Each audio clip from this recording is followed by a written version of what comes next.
E hoje nós vamos iniciar falando desse tema do tempo da oportunidade, com uma história bastante peculiar da palavra de Deus. Eu vou fazer uma leitura um pouquinho extensa contigo. Gostaria de te convidar a abrir no livro de Gênesis, a tua Bíblia, no capítulo 24, versículo 1 ao 4. Tem alguma coisinha reverberando aqui no retorno, aqui, isso. Gênesis 24, do versículo 1 até o 4. E depois nós vamos ler do 10 ao 27. Hoje é um dia que a gente ora muito tempo e lê muito a Bíblia, para ver se pegamos no tranco esses hábitos de buscar a Deus na nossa vida diária. Gênesis 24, 1 diz assim: Abraão já estava velho, de idade bem avançada, e o Senhor em tudo o abençoara. Oh, que velhice extraordinária e maravilhosa, né? Todos nós queremos chegar assim. Abraão já estava velho, de idade bem avançada, e o Senhor em tudo o abençoara. Mas faltava uma coisa. Abraão não tinha visto ainda o seu filho se casar. E a promessa de Deus de uma descendência incontável dependia disso. Então, no versículo 2, disse ele ao seu servo mais velho de sua casa, que era o responsável por tudo quanto tinha: põe a mão debaixo da minha coxa, que era uma cultura da época para dizer que estava falando a verdade, como se hoje fosse a mão direita estendida, e jure pelo Senhor, o Deus dos céus e o Deus da terra, que não buscará mulher para o meu filho entre as filhas dos cananeus, no meio dos quais estou vivendo, mas irá à minha terra e buscará entre meus parentes uma mulher para o meu filho Isaque. E aí no versículo 10 agora, até o 27, a gente vai fazer uma leitura um pouquinho mais extensa. Do versículo 10 ao 27, diz assim: o servo partiu com 10 camelos do seu senhor, levando também do que o seu senhor tinha de melhor. Partiu para a Mesopotâmia em direção à cidade onde Naor tinha morado. Ao cair da tarde, quando as mulheres costumam sair para buscar água, ele fez os camelos se ajoelharem junto ao poço que ficava fora da cidade. Então orou: Senhor, Deus do meu senhor Abraão, dá-me nesse dia bom êxito e seja bondoso com meu senhor Abraão. Como vês, estou aqui ao lado dessa fonte, e as jovens do povo dessa cidade estão vindo para tirar água. Olha só o detalhe: concede que a jovem a quem eu disser, por favor, incline o seu cântaro e dê-me de beber, e ela me responder, bebe, e também darei água aos teus camelos, seja esta a que escolheste para teu servo Isaque. Saberei assim que fosse bondoso com o meu senhor.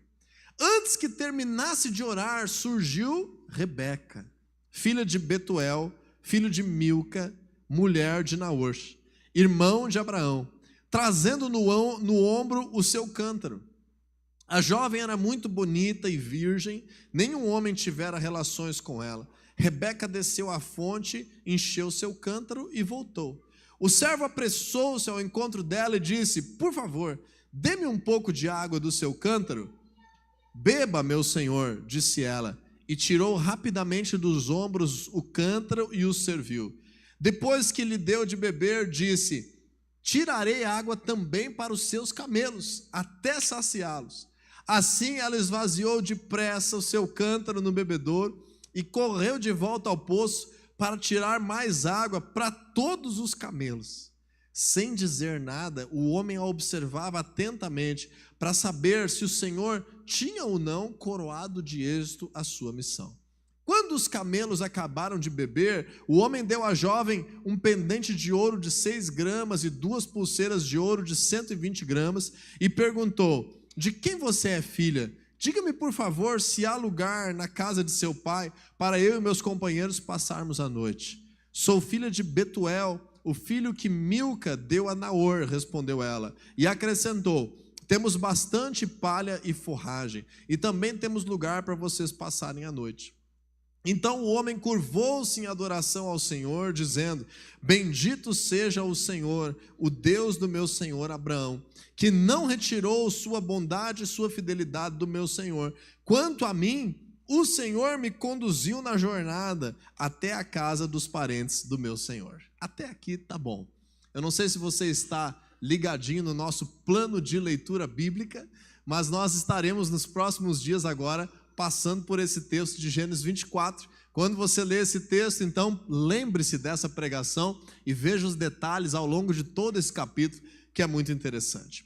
Dentro desse tempo da oportunidade, nós poderíamos estar falando sobre essa oportunidade para Isaac, que era um menino que era descendente de alguém que carregava uma promessa muito grande da presença de Deus. Podemos falar sobre ele como sendo uma grande oportunidade de continuar a descendência do seu pai. Nós poderíamos falar da excelente oportunidade que essa menina, Rebeca, teve na sua vida. Num dia normal, estava lá indo buscar água e voltando para casa, indo ao poço e voltando, e de repente a sua vida mudou. Foi uma grande oportunidade. Nós poderíamos falar o aspecto de Abraão, que provocou a oportunidade para que o seu filho pudesse carregar a linhagem dele e ser abençoado, cumprindo a promessa de Deus. Mas eu escolhi hoje falar sobre o posicionamento, o comportamento daquele servo de Abraão, que era o mais velho da sua casa, o mais respeitado da sua casa, que teve a missão de sair da terra de Canaã, onde Abraão estava morando, ali onde hoje é mais ou menos o território de Israel, e fazer uma longa viagem de camelo até a Mesopotâmia. Mais ou menos 1.200 quilômetros ele andou de camelo para cumprir essa missão. E como que nesse tempo tão inesperado, nessas circunstâncias tão fora daquilo que ele podia dominar, Deus causou a ele um tempo de oportunidade. Eu quero ler contigo aqui alguns trechos dessa passagem mais uma vez, para a gente destacar algumas coisas que nós poderíamos trazer para a nossa vida hoje, como sendo 2025 esse tempo da oportunidade. A primeira coisa que eu quero destacar hoje, de 4 coisas, é que para que esse servo de Abraão, que alguns supõem que seria Eliezer, que é o nome de um servo que aparece no texto bíblico de Abraão, para que esse servo de Abraão pudesse ter essa intervenção de Deus, esse episódio na sua história, esse testemunho para contar, esse milagre realizado, ele precisou primeiro de um propósito claro. Num tempo de oportunidades, nós podemos facilmente nos perder entrando na porta errada. Eu costumo dizer que às vezes, eu tenho fases diferentes na minha vida para adquirir algumas coisas que eu quero. Não sei como é que é você, por exemplo, para escolher um tênis. Tem dia que eu chego na loja e eu bato o olho num tênis e eu digo, é esse que eu quero, e o primeiro número que eu experimento fica ótimo, e eu pago, vou embora e compro em 10 minutos. Mas a maioria dos dias que eu vou comprar um calçado, eu vejo aquelas lojas que tem uns 50 pares de tênis diferentes, e o vendedor vem prontamente sorridente, e ele não sabe o que espera por ele. E eu simpaticamente começo a dizer, eu queria experimentar esse, eu queria agora provar aquele, e aquele outro ali, tu tem outra cor? Será que tem outro número? Deixa eu caminhar um pouquinho. E aí, às vezes, a Camila não está comigo, eu tiro uma foto, o que tu acha desse aqui, como é que ficou? E aí, às vezes eu saio da loja sem comprar nada. O que eu quero dizer com isso é que, num tempo de oportunidades, pode ser que vai se abrir tanta coisa diferente na nossa vida, que a gente pode se perder. Vai ter tanta opção, que daqui a pouco a gente entra e se embreta em umas coisas que não era para estar. E aí eu costumo dizer, né, que o meu problema não é que eu sou indeciso, é que a loja tem muita opção. Então é difícil de decidir, porque é muita coisa bonita. Abra os teus olhos nesse ano. Porque, talvez Eliezer, mas esse servo de Abraão, ele estava indo, gente, para viajar 1.000 e tantos quilômetros, chega lá diante de um povo inteiro. Tinha muitas meninas lá que poderiam casar com Isaac. Como é que ele ia fazer para saber aonde ir, para saber qual lugar chegar, para saber como se comportar? Então a primeira coisa que eu te digo, para que nós venhamos viver as oportunidades corretas, é tenha propósitos claros. O que você está para fazer em 2025? O que você está para construir? O que você está para realizar? Quando você tem propósitos claros, você é como Neemias. Se você tiver interesse, leia o livro de Neemias, é um livro curtinho ali na Bíblia, no Antigo Testamento, e conta a história de um homem que saiu do lugar onde morava com um propósito claro de restaurar os muros da cidade de Jerusalém. E quando ele estava no meio daquela empreitada de restaurar os muros de Jerusalém, houveram várias propostas para desvirtuar a atenção dele, para causar conspirações contra ele, para tirar ele daquele lugar, para estar em reuniões com outras pessoas, para estar envolvido com programações que tirariam ele do foco. Por que Neemias fez em 52 dias o que em muitos anos ninguém fez na restauração dos muros de Jerusalém? Porque ele tinha um propósito claro. Agora imagina você que esse ano você vai ter inúmeras oportunidades de trabalho, que você vai ter inúmeras oportunidades de investimento, que você que está solteiro vai ter inúmeras oportunidades de desencalhar. Imagina. Olha, tem gente dando glória. Como é que você vai se atirar na primeira oportunidade? Quem sabe a segunda é melhor, quem sabe a terceira que é de Deus. Para isso nós precisamos ter um propósito claro. Os propósitos ajudam a filtrar as oportunidades para a gente não sair do caminho. Então veja comigo que interessante, no versículo 10, o servo partiu com 10 camelos do seu senhor, levando também o que o senhor tinha de melhor, partiu para a Mesopotâmia, em direção à cidade onde Naor tinha morado. A missão dele já era difícil, mas ele tinha várias, que a gente chama, muitas vezes em alguns projetos industriais, de condições de contorno. Ele tinha várias condições de contorno que ia dando alguns limites para ele. Aquilo que era a palavra do seu líder, do seu senhor, daquele para quem ele trabalhava, com quem ele vivia, aquele que era o lugar específico onde ele deveria ir, a quem ele deveria procurar aonde chegasse. Então tinha um propósito claro. Muitas vezes eu me peguei na minha vida, e o ano passado, nós tivemos uma oportunidade de estar pensando sobre isso em dado momento, porque várias vezes eu me peguei na minha vida, que às vezes algum pastor ou alguém que estava dando alguma palestra ou em algum momento da palavra de Deus perguntavam assim: qual é o teu sonho? E por muitos anos da minha vida eu não sabia responder. Se alguém te perguntar agora, qual é o teu sonho? Se Jesus chegar diante de ti que nem chegou diante de Bartimeu, o que tu queres que eu te faça? Fala agora, o que tu queres que eu te faça? Vários de nós às vezes não sabemos o que falar. Vários de nós vamos gaguejar, porque nós não temos um propósito claro. Nós não sabemos o que nós estamos focados. E para isso eu gostaria de sugerir que você busque em Deus, busque em oração, apresente possibilidades a Deus. A palavra de Deus diz em Colossenses 3,16 que a paz de Deus seja o juiz nos nossos corações. Que a paz de Deus seja o árbitro das nossas decisões. Apresente possibilidades, busque a Deus em oração. Busque conselho em pessoas mais maduras que sejam referência para você. Foi Abraão que Deus usou para dar para esse servo um propósito claro.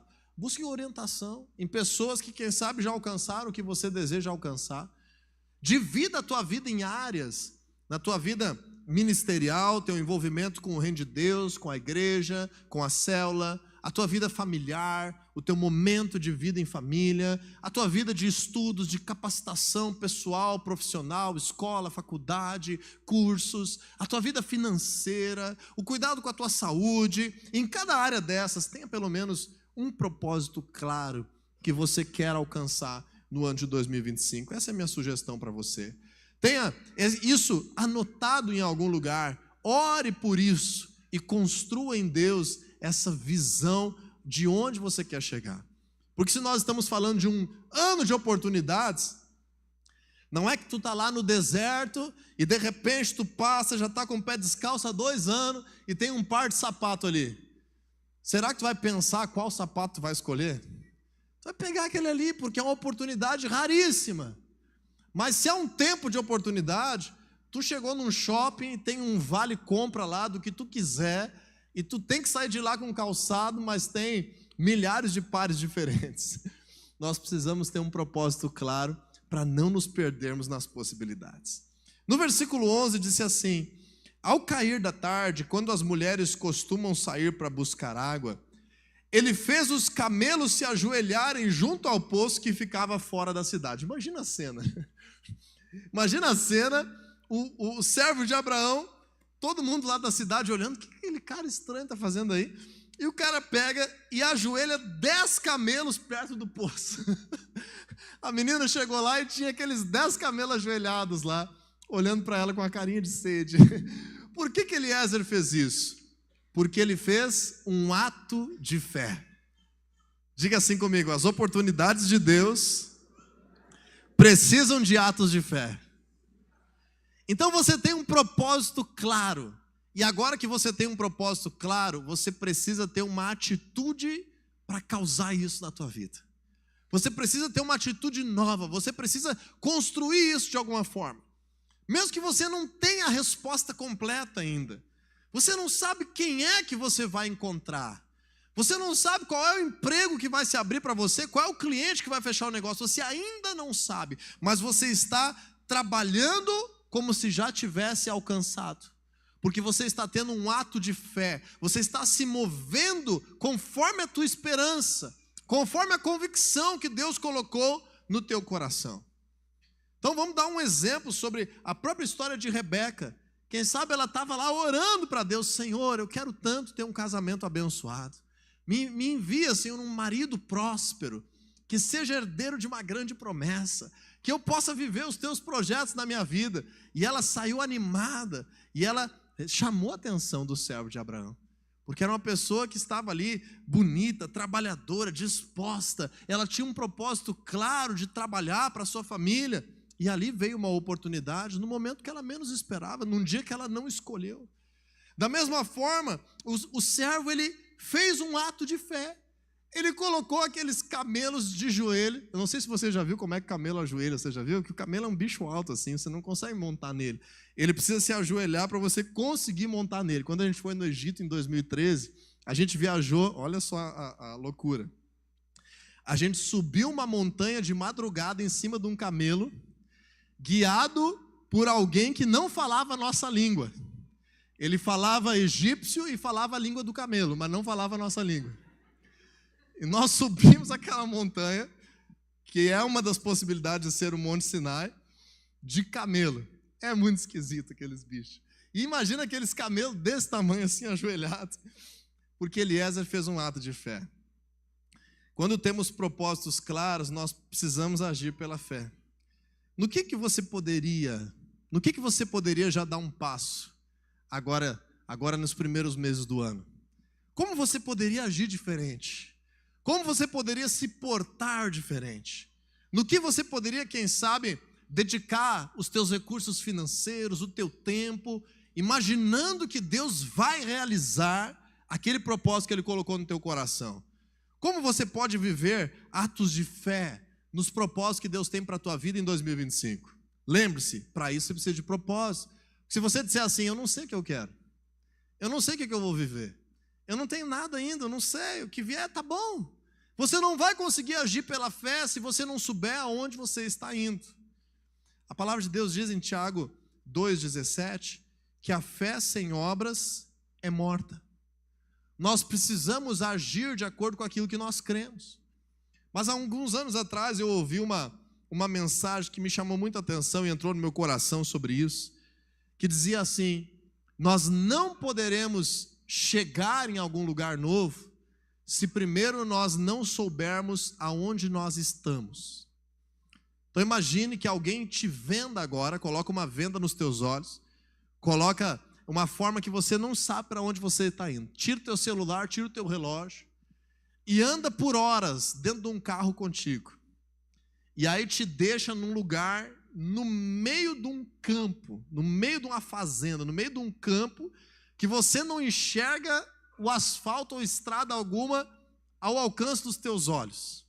Não tem uma pessoa perto de ti, não tem nada, só te deixou lá. E é um lugar que você nunca esteve. E tiram a venda dos teus olhos. Para onde você vai? Para que lado você vai sair de lá? Tem como sair de lá fácil ou não? Pode ser que esse lugar seja aqui no bairro do lado aqui, ó.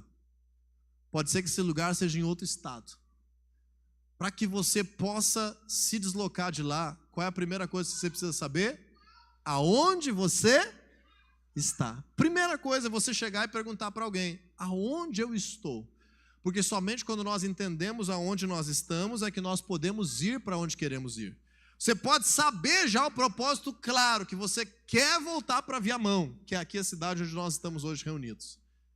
Mas se você não souber aonde está, você não vai construir, muito menos atos de fé. Então, para termos atos de fé, o servo de Abraão, ele precisou chegar num lugar específico. Ele precisou chegar lá no poço, lá na terra onde Naor vivia, e lá, sabendo que lá estava no caminho, ele fez um ato de fé. Terceiro lugar, nós vemos no versículo 12, algo muito interessante. Que para nós vivermos essas oportunidades de Deus, nós precisamos ter orações específicas. Propósitos claros, atos de fé e orações específicas. É muito interessante o versículo 12 que diz assim: então orou, Senhor, Deus do meu senhor Abraão, dá-me nesse dia bom êxito e seja bondoso com meu senhor Abraão. Como vês, estou aqui ao lado dessa fonte. As jovens do povo dessa cidade estão vindo para tirar água.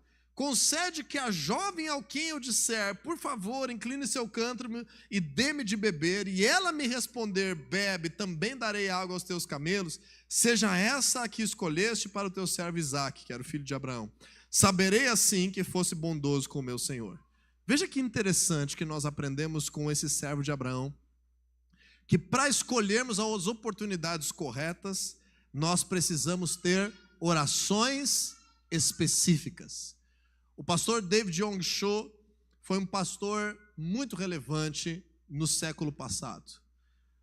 Ele teve, sob sua liderança, a maior igreja do mundo, que chegou a 1 milhão de membros, e começou do zero, lá na Coreia do Sul, num tempo em que a Coreia estava em guerra civil e que as famílias e as cidades estavam destruídas. Ele começou pregando numa praça, debaixo de uma tenda que ele conseguiu emprestada, e chegou ao ponto de ser líder de uma multidão de pessoas. E ele abençoou o mundo com alguns dos seus livros, o pastor Yong Cho. E uma das coisas que ele ensina, que um dos segredos que Deus ensinou para ele nesse tempo, foi fazer orações específicas. Um dos livros mais famosos do pastor Yong Cho é A Quarta Dimensão. Você já ouviu falar desse livro? A Quarta Dimensão. A gente volta e meia recomenda a leitura desse livro. A Quarta Dimensão, ele faz nada mais, nada menos que um paralelo com as dimensões naturais. Ele fala que o espaço visível ele é tridimensional, mas existe na natureza humana uma quarta dimensão, que é a dimensão da fé, que é nós estarmos vivendo de uma forma sobrenatural, por uma dimensão que vem do Espírito, pelos olhos da fé.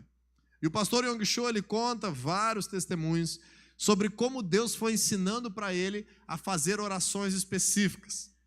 E o exemplo mais emblemático é que ele diz que ele orava por muitos meses a Deus e dizia para Deus assim: Senhor, eu preciso de uma escrivaninha, uma cadeira e uma bicicleta.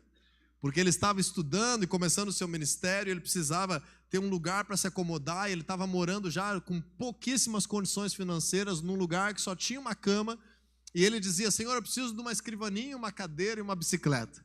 E ele orava isso todos os dias.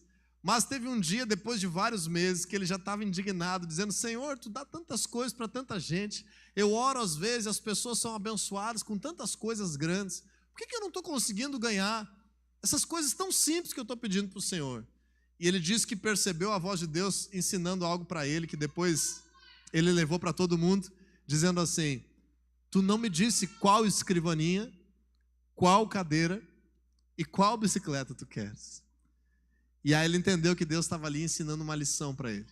E ele começou a imaginar, ele começou a observar com os olhos da fé.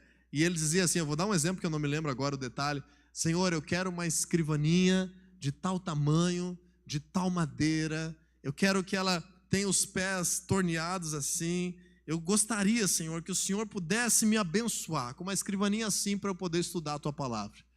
Eu queria uma cadeira que fosse assim, para eu poder estar aqui trabalhando nessa minha moradia nova.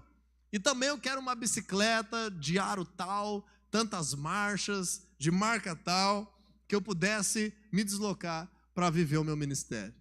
E aí ele diz que poucos dias depois, Deus atendeu o pedido dele e deu aquelas 3 coisas que ele estava pedindo.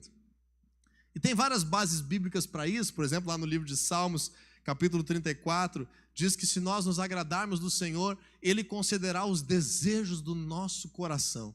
E Ele nos ensina, o pastor Yong Cho, a fazer orações específicas.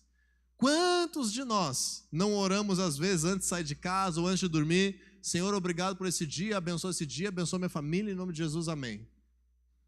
Essa oração é uma oração que expressa o teu coração em Deus, a tua fé em Deus, a tua devoção, mas é uma oração que não é específica, que não está dando o direito de Deus liberar algo que você tenha certeza que veio dele naquele momento.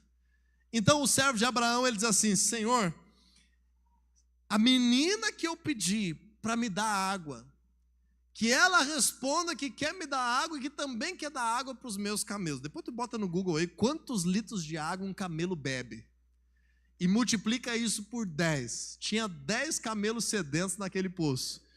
Era algo muito difícil de acontecer. Era algo que de fato só por Deus poderia acontecer. E eu vejo às vezes as pessoas orando esse tipo de oração, dizendo assim: Senhor, se eu conseguir abrir os olhos no final dessa oração, então ele é que tem que ser o meu marido. Ah, consegui, pronto, vou me declarar para ele. O servo de Abraão, ele diz uma coisa que era quase impossível. Imagina, meninas, imagina você, tá indo num belo dia no poço, pegar água para a sua família, e tem um senhor estranho lá com 10 camelos. Você conhece aquele ditado? O cara bebe água que nem um camelo, conhece aquele ditado?